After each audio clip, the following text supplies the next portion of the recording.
행복한 안식일입니다. 순서 요청을 받고 고민을 많이 했습니다. 올 수 있는 기간이 아니었기 때문입니다.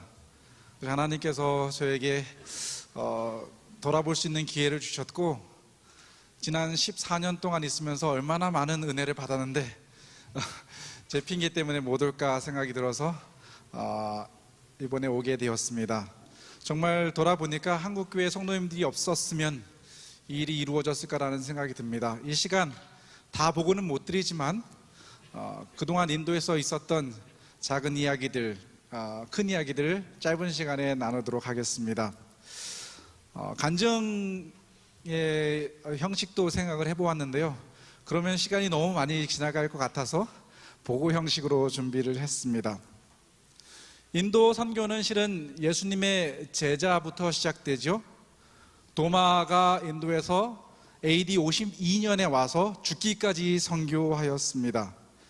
그리고 1542년에 예수회가 조직되고 첫 선교사를, 사비에르 선교사를 인도로 파송해서 죽기까지 선교하였습니다. 그리고 개신교 선교의 아버지 윌리엄 캐리, 잘 아시죠? AD 1793년에 와서 죽기까지 선교하였습니다. 그리고 20세기 가장 위대한 선교사로 꼽히는 스탠리 존스가 1907년에 와서 죽기까지 선교를 하였습니다. 그리고 마더 테레사 AD 1950년에 와서 45년간 죽기까지 선교를 한 사람입니다. 제가 이 사람들의 면면을 돌아보니까 다 세상에서 엄청난 별명을 가지고 있는 선교사들이에요. 그 선교사들이 또한 인도에서 봉사를 했고요. 정말 이분들에 비하면 정말 보잘것없는 그 선교사가 얼마나 할 수 있을까라는 중압감도 많이 있습니다. 인도는 성경에서도 나오는 아주 역사가 오래된 땅입니다. 그리고 엘렌 G. 화이트가 쓴 서적에서 여러 군데서 인도의 이야기가 나오고 있죠. 중국과 함께 늘 선교가 가장 필요한 나라로 나오고 있습니다. 현재도 인도는 정말 세상에서 어쩌면 넘버원이라고 꼽히는 것들이 많이 있습니다. 인구가 작년부터는 이제 전 세계의 1위 국가가 되었습니다. 부족도, 선교학에서 얘기하는 마지막 이제 모든 종족에게 복음을 전파하여야 하리니 그제야 끝이 오리라는 그 종족 수도 전체 50% 종족이 인도에서 살고 있습니다. 언어도 1369개가 있습니다. 세계에서 7번째로 큰 땅덩어리를 가지고 있고 세계에서 가장 큰 농지가 있어요. 러시아나 미국이나 캐나다가 실은 땅은 큰데 농지가 제일 많은 나라가 인도입니다. 세계 제1의 힌두교 국가고 제3의 이슬람 국가입니다. 그리고 가난한 사람들이 2억 이상이 사는, 현재도 가난한 사람들이 제일 많은 나라가 인도입니다. 그렇지만 또 세상에서 가장 많은 숫자를 기록하는 것들이 있죠. 그것이 작은 것이 기독교 숫자고요. 저희가 있는 북인도에는 14개 주가 있는데 14개 주의 기독교의 퍼센티지는 0.7%입니다. 그리고 저희가 사는 곳에 인구가 약 1억 명이 있는데 2개의 대회가 있고 그곳에 신학과를 졸업하고 목회를 하는 안수 목사가 2명밖에 없습니다. 신학대학이 하나도 없고요. 서뱅글로 주에 사업하는 사람이 하나도 없습니다. 사업다운 사업이요. 재림교회 의사가 하나도 없고 재림교회 법조인이 하나도 없습니다. 이곳에 한국교회는, 특별히 한국재림교회는 1910년부터 한국교회가 복음사역을 시작하게 되었고 한국재림교회는 1999년 천명성사 운동을 통해서 이곳에 재림교회 세천사의 기별을 전하기 시작하였습니다. 안천수 목사님은 2006년부터 계속해서 오셔서 전도회를 해주시고 계시고요. 이제 비자가 막혀서 더 이상 들어오지 못하지만 여전히 줌으로 활동을 하고 계십니다. 그리고 2007년에 천명선교사 운동이 인도에서 시작되었고요. 라주 선교사와 또 오남교회가 협력하여서 매년 인도 서북 쪽 펀잡주를 중심으로 전도 봉사대가 중심적으로 오고 있습니다.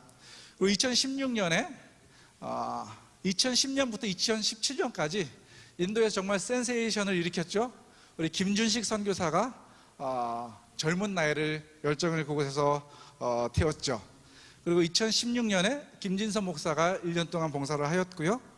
목사로서 이제 온 케이스입니다. 2000년부터 수많은 봉사대 및 후원이 한국교회에서 인도에 지원되고 있습니다. 저희 가정은 2011년에 인도에 가게 되었고 여전히 인도에서 하나님의 축복을 경험하고 있습니다. 제가 선교를 어떻게 표현할까 고민을 많이 해보았습니다. 선교는 축복이다라는 생각이 들었습니다. 진선배 목사님은 정말 저랑 비슷한 생각을 말씀해 주셨는데, 많은 분들이 선교사 힘들지 고생하지 뭐 어떻게 사니라고 얘기하지만 14년을 돌아보면 하나님의 축복의 연속이었던 것 같습니다. 저희 가족이 이렇게 갔는데요, 이렇게 크게 축복을 받았습니다. 올해가 고3이 되었어요. 저희 캠퍼스가 정말 창고 건물을 빌려서 시작을 하게 되었는데요, 현재는 아주 어엿한 캠퍼스를 조성할 수 있었습니다. 2011년에 저희 선교사 훈련이 제가 가서 시작했을 때 9명의 청년들이 와서 훈련을 받게 되었는데요, 2021년 가장 코로나가 극심한 그 시간에 하나님께서 피크를 찍게 해주셨습니다. 92명, 10배의 축복을 허락해 주셨습니다. 파워포인트가 다른 게 업데이트가 안 됐네요. 예. 저희가 어려웠던 것이 비자인데 이야기는 좀 예민한 문제에서 지나가도록 하겠습니다. 저희 사역계 축복도 많이 받았습니다. 게이트 미니스트리 센터장이라고 말씀해 주셨는데요, 첫 번째로 저희들이 인도에 가자마자 제가 해야 될 사역은 천명선교사 운동이었습니다. 천명선교사 운동이 하면서 할 수 있는 것들이 많이 늘어나고 해야 될 일들도 많이 늘어났습니다. 현재는 이렇게 6가지 병원, 신학대학, 학교, 비즈니스 미니스트리 또 여러 자원봉사 사역들을 하고 있습니다. 또한 저희가 갈 때는 실은 아주 보잘것없이 아주 단순하게 인도를 가게 되었는데요, 이제 하나님께서 축복 주셔서 2년을 천명선교사와 동전합회의 파송으로 봉사하게 되었고, 또 6년을 또 지회에서 걷어주셔서 지회 선교사로 봉사하게 되었고, 또 대청에서 걷어주셔서 현재는 정말 안정적으로 어쩌면 하나님께서 평생을 바치도록 그런 기회를 열어주시는 것 같습니다. 저희가 하는 사역은 실은 크다면 큰 사역이고 어쩌면 크기 때문에 제가 할 수 없는 사역들을 저희가 하고 있습니다. 그것이 선교병원을 세우게 되었고요, 선교병원은 코로나 기간에 하나님께서 기적적으로 세워주셨어요. 왜 하나님께서 2018년에 시작된 것을 코로나까지 끌고 가셨을까, 그 생각을 해보면 사람이 했다라는 그 생각을 지워버리시기 위해서 하나님께서 코로나 그 시간을 거쳐서 이렇게 아름다운 병원을 건축해 주시고 22명의 직원이 현재 병원에서 봉사를 하고 있습니다. 작년 한 해 동안 약 10,000명의 환자를 보았습니다. 그 외래 병원인데요, 만 명의 환자를 볼 수 있었고, 인도에서 가장 어쩌면 선교적인 정신이 있고 유일한 선교사 부부가 와서 이곳에서 이 병원을 이끌어주고 있습니다. 또한 우리 선교사들로 중심이 된 코로나 기간에 문을 닫은 2개의 삼류학교를 저희들이 입양을 받아서 운영을 하고 있습니다. 오늘 저희가 정점적으로 보고 드리고 싶은 것은 한국교회에서 정말 이 대학에 어쩌면 이 대학이 설립될 수 있도록 모든 어쩜 도움을 주신, 이 대학이 설립할 수 있는 어떤 기초를 만들어 주신 신학대학에 대해서 말씀을 드리겠습니다. 제가 인도로 가면서 어쩌면 가장 필요한 것이, 인도에는 사람이 많은데 함께 일할 사람이 없었어요. 그래서 함께 일할 수 있는 사람을 어떻게 만들 수 있을까? 그러면서 신학대학을 위해서 기도하기 시작했습니다. 인도와 네팔과 부탄에 약 9억 명의 인구가 있습니다. 그런데 신학과가 없습니다. 한국보다 17배의 큰 인구를 가지고 있는 나라인데 신학과가 없었습니다. 재림교인 수가 17만 명이 넘지만 이들을 지도해주고 이끌어줄 목회자 양성하는 신학과가 없었습니다. 비기후인이 99.3%인 북인도 연합회에는 신학과가 없었습니다. 그리고 급기야 남아시아 지회에는 이 공백을 메꾸기 위해서 몇 년 전부터 목회자의 은퇴 연령을 65세에서 70세로 늘리는 그런 일을 하였습니다. 제가 신학과를 계획을 하면서 이 일은 내가 할 일이 아닌데 라는 늘 그런 고민이 있었어요. 제가 합회 소속이나 지회나 연합회 소속이 아니라 그냥 서포팅 미니스트리로서 어쩜 협력하는 선교 단체로서 신학과를 세울 수 있는 위치에 없었기 때문입니다.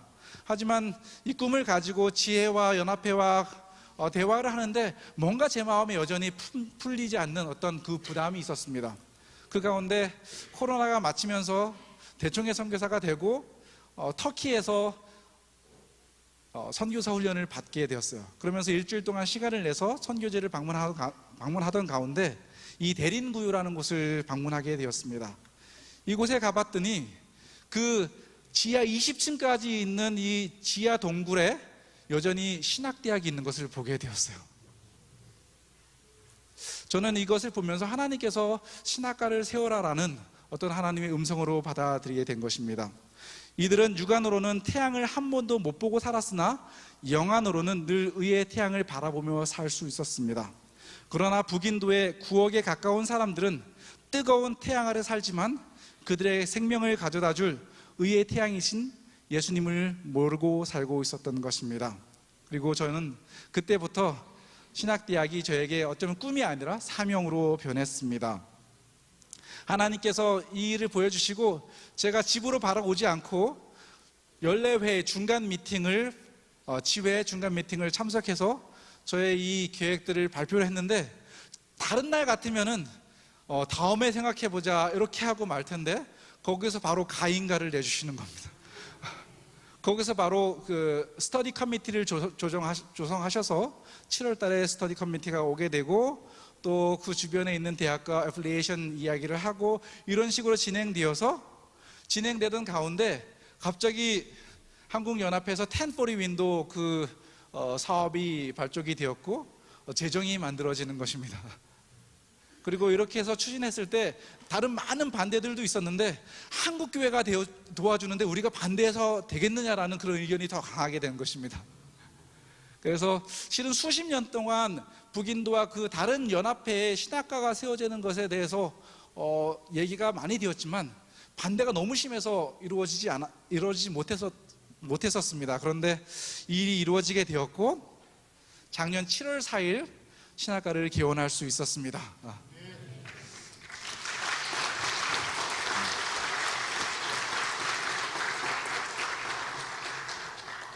그리고 올 1월 달에 건축이 시작되고 올 제가 다음 주 들어가자마자 대총회에서 AAA, 어쩌면 우리 교회 교육기관에서 가장 중요한 인증을 받는 그 절차가 이루어지게 될 것입니다.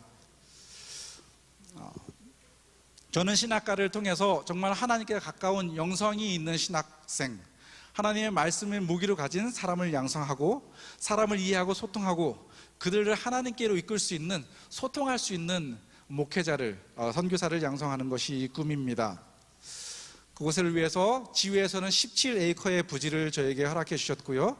현재 40명 정원에 48명이 등록하였고 43명이 현재 대학을 다니고 있습니다. 다 말씀을 드릴 수 없지만 저는 한국 교회와 또 인도의 신학생들과 여러 세계 교회를 보면서 신학대학을 많이 연구를 했습니다.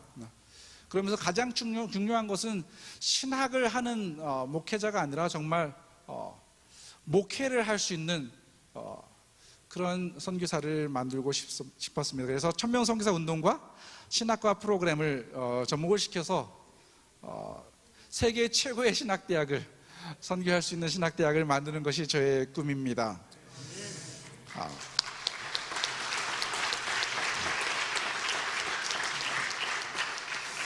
이를 위해서 하나님께서 모든 것을 다 준비해 놓고 계심을 보게 되고 또 삼육대학도 이 일을 위해서 큰 도움을 주시고 계십니다. 혹시 인도에서 오신 그리고 삼육대학에서 저희 교수진들로 또 저희와 함께 팀으로 공부하는 친구들이 있는데 크리스틴, 레이키 and Joseph, is there any? Can you rise up? Yeah.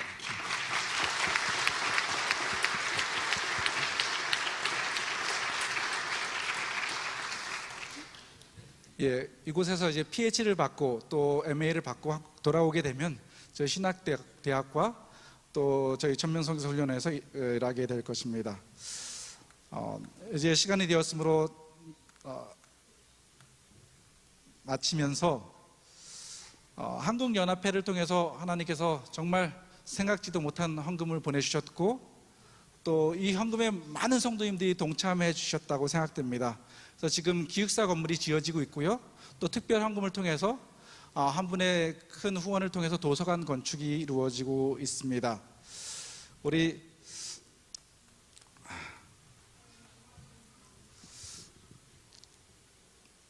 시간을 보았을 때는 지금도 거의 끝이 되었지만 우리가 살아가는 이 세상도 거의 끝이 된 것 같습니다. 그 가운데 여전히 세계 복음화 지도에는 복음이 되지 않은 지역들을 이렇게 붉은색들로 물들이고 있습니다. 그 가운데 인도가 가장 많은 붉은색을 차지하고 있습니다. 이를 위해서 함께 기도해 주시지 않겠습니까? 제가 일을 할 때마다 늘 중압감에 느낍니다. 이 일은 정말 제가 할 수 있는 일이 아닌데 하나님께서 왜 이 일을 맡기셨을까라는 어떤 부담감이 있지만 제가 혼자 하는 일이 아니고 모든 성도님들과 모든 재림교인들이 함께 동참하는 일이기에 이 일을 감당하고 있습니다. 인도 신학대학이 정말 하나님 뜻대로 건축되고 또 이 신학대학을 통해서 인도에 가장 필요한 사람들을 인재를 양성할 수 있는 그러한 대학이 될 수 있도록 기도 부탁드립니다. 다시 한번 기도해 주시고 협력해 주시고 또 도와주신 모든 분들께 감사를 드립니다.